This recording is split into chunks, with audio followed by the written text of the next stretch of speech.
Bon, j'étais parti pour faire une vidéo en me disant ouais, le Real quand même fort favori avec la Liga protégée, les règles de 1 pour 1 n'existent pas. Pourquoi? Parce que le Real Madrid était bas, son copain. Finalement, j'ai été me pencher sur les comptes du Real Madrid. Je pourrais mettre les liens en description s'il faut, si vous me les demandez, je vous mets les liens. Mais on va arriver à une autre conclusion qui est que le Real Madrid finalement a une gestion bien meilleure que celle du Barça. Bien meilleure et même très très bonne par rapport à la plupart des clubs dans le monde.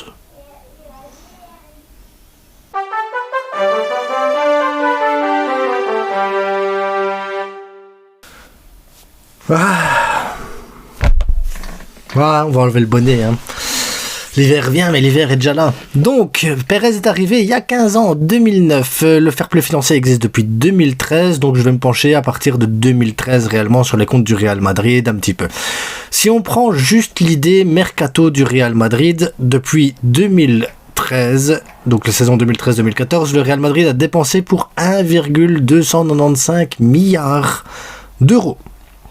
Énorme. Et ils ont cumulé 991 millions de revenus dus aux ventes. Donc là, on parle uniquement de transferts, simplement les transferts. Et donc, ça leur fait un trou de 304 millions d'euros. 304 millions d'euros. C'est énorme, 304 millions d'euros de manque. Et là, tu vas dire, ça y est, le 1 pour 1 n'est pas atteint. Seulement depuis 2013-2014, le Real Madrid a gagné 6 Ligues des Champions.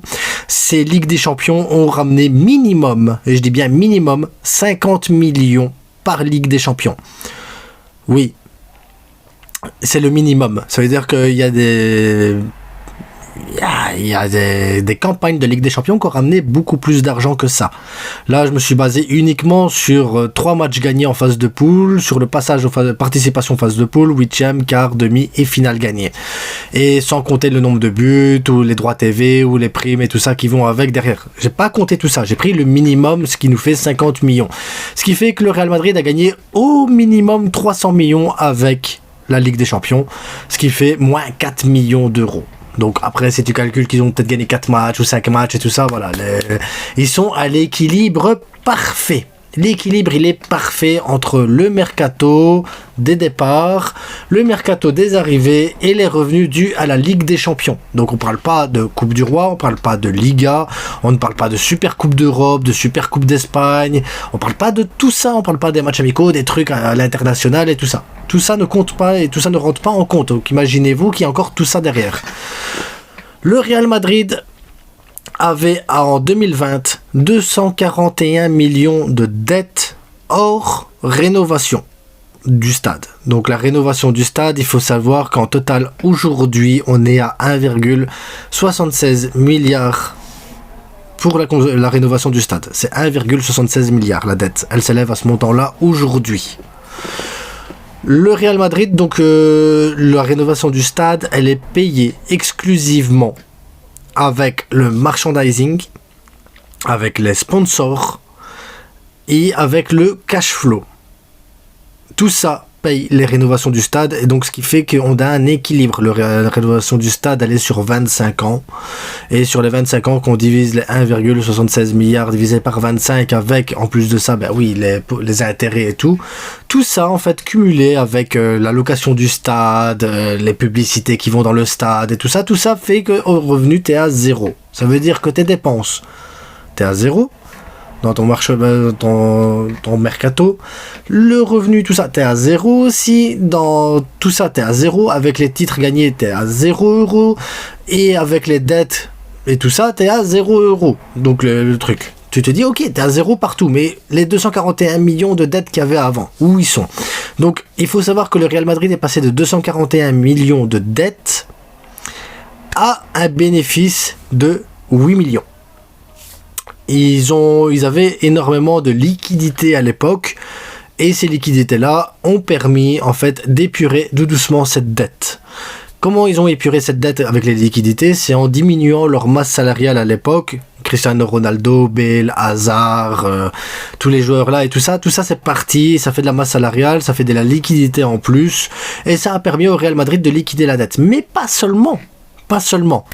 Pendant la période de rénovation du stade, le Real Madrid a joué dans son stade B, ce qui n'a pas eu besoin de location de stade réellement. Ils ont augmenté la capacité de ce stade-là avec des tribunes temporaires, ce qui a permis au Real Madrid de jouer dans son propre stade et de ne pas avoir de location.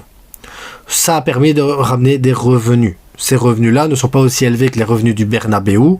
Et pour compenser tout ça, le Real Madrid, pendant ces 3 ans de construction de stade, enfin de rénovation de stade, a réussi à engendrer 100 millions de bénéfices lors des mercato. Ça veut dire qu'en fait, pendant les 3 ans de rénovation, le Real Madrid a dépensé 2020-2021 0 €. 2021-2022, 31 millions. 2022-2023, 80 millions. Mais ils ont vendu en total pour 108, 78 et 92 millions d'euros, ce qui fait un total de 100 millions de bénéfices pendant la rénovation du stade.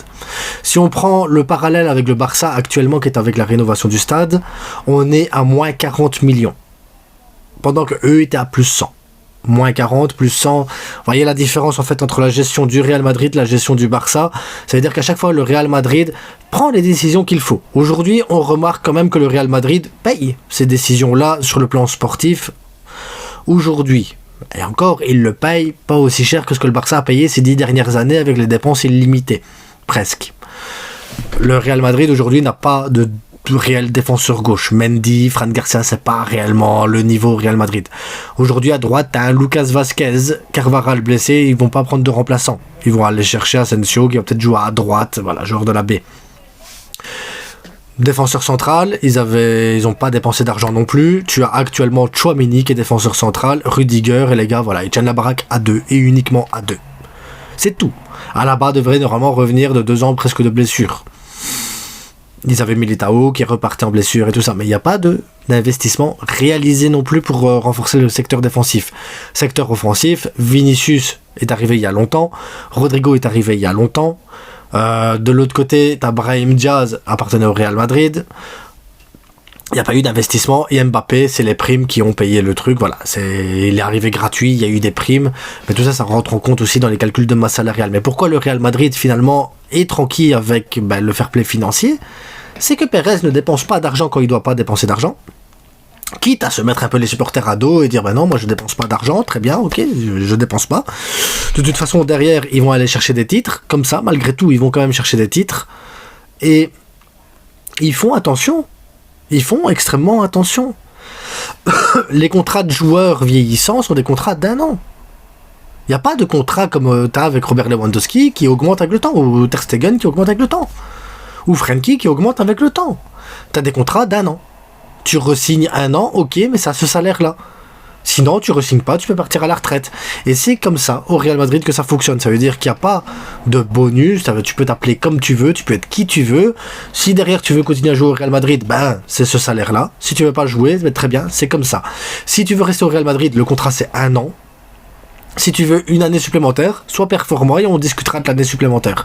Il n'y a pas d'autre méthode que celle-là. C'est l'argent, c'est les finances et c'est tout. C'est très froid comme calcul, il n'y a pas d'émotionnel, il n'y a pas de truc.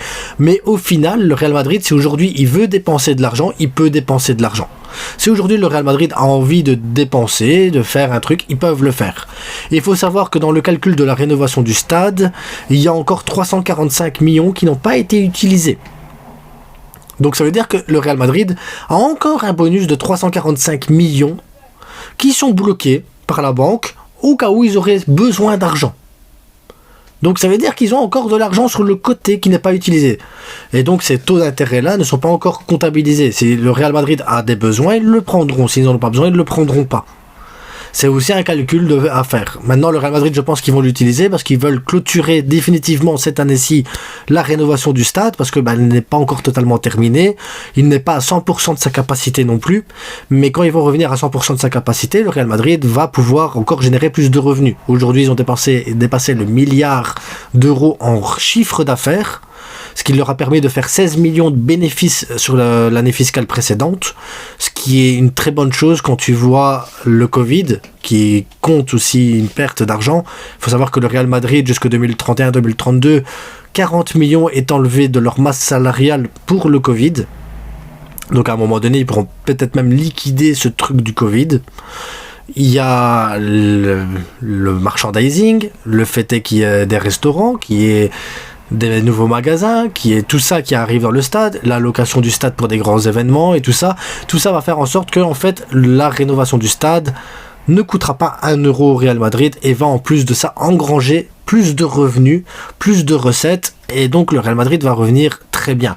Ce qui va sûrement permettre à Pérez, pour la saison 2025-2026, de pouvoir dépenser comme il l'entend sur le marché du mercato, même si je pense qu'il s'est peut-être habitué à aller chercher des joueurs gratuits, leur donner une petite prime à la signature, et avoir une équipe performante comme elle est là. Je pense que le Real Madrid est parti sur ce modèle-là avec Pérez.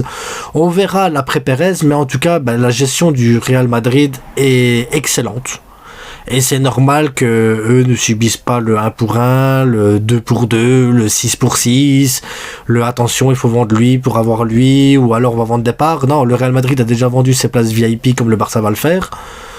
Eux l'ont fait avec le stade rénové, donc ce qui a permis d'engendrer plus d'argent que ce que le Barça va faire, parce que le stade n'est pas encore rénové, donc on va brader nos places VIP. Et il y a beaucoup de choses qui sont très très bien gérées. Je vous dis, pendant la rénovation du stade, le Real Madrid a réussi à engendrer 100 millions de bénéfices, là où nous on n'y arrive pas. Donc ils ont pris des décisions qui ont finalement été payantes et des décisions qui sont bonnes. Donc c'est pour moi normal finalement que le Real Madrid ne soit pas emmerdé avec le fair play financier. Et je vous avoue qu'à la base, j'étais pas parti sur ça. J'étais parti sur dire tiens, le Real Madrid, malgré, t'as vu, il y a ça, et ils ont quand même de l'aide, mais au final non, la gestion du Real Madrid est très bonne et elle est très saine, donc j'ai envie de dire félicitations à eux pour ça. Et peut-être qu'on devrait prendre un peu plus d'exemples et arrêter de dépenser de l'argent quand on n'en a pas, et si on fait la rénovation du stade, se concentrer sur la rénovation du stade, et quand ce sera fini, se concentrer sur la vente des places VIP, se vendre le merchandising, revendre un peu plus de milling, plus de tout ça, plus d'argent avec les revenus, avec le sponsoring et tout. Faut peut-être revoir les choses différemment. En attendant, voilà, c'était la dernière vidéo de l'année sur cette chaîne-ci, donc abonnez-vous, likez, partagez, dites-moi ce que vous en pensez, et à bientôt, parce que la prochaine, c'est sûr, Valence et Bilbao, je le dis, et il faut que je parle de Valence et de Bilbao, parce que Valence, eux, ont subi de plein fouet le Covid, le problème de fair play financier, le problème de sponsors qui venaient de pays extérieurs et tout ça, et je pense que ça sera hyper intéressant justement de parler de Valence, qui sont dans une situation de crise due à tous ces problèmes que le fair play financier n'a pas protégé à ce moment-là, et je pense que ça va être intéressant. Valence va être un sujet intéressant parce qu'on pourra faire le parallèle entre le Barça, le Real Madrid et Valence, et les situations où elles peuvent arriver si on ne fait pas attention à ses finances. Donc à bientôt pour une prochaine vidéo. N'oubliez pas, le plus important, ça reste que du foot. Et voilà. Ciao.